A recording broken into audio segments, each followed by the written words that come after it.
ተማሪዎች ከተጠቀሙባት በጣም አይደለም ተማሪዎች ሁላችንም በማስተማር ላይም ያለን ሰዎች ያው ብዙ ጊዜ ጫናዎች ይበዙብሃል ምናምን ከሂፍዝ ከወጣ በኋላ ቤተሰብ መሰረት ምናምንና እንደው እነዛ ነገሮች ራሱን ትንብለ አሁን ማነሳት ሐሳብ በጣም አሪፍ ትመስለኛለች የሙራጃ ጋር በተያያዘ ማለት ነውና በቀን አንድ ጁዝ በቀላል መንገድ የሚቀራበት መንገድ ነው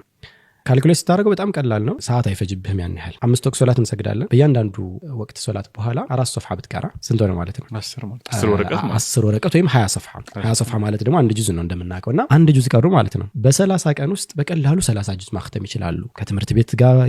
እንትን የሚጋጭባቸው ነገር የለም ጥናት ጋር የሚጋጭ ነገር የለም ሶላታቸውን እንደሰገዱ ዛው ወላጅችን ብቻ ካደረገ ከሶላት በኋላ እንዲቀሩ ማድረግ ከቻለ በቃ አለቀ ማለት ነው አንድ ጁዝ ቀሩለት ማለት ነው በቀን ስንት ደቂቃ የሚፈጅ ይመስላል ሁለት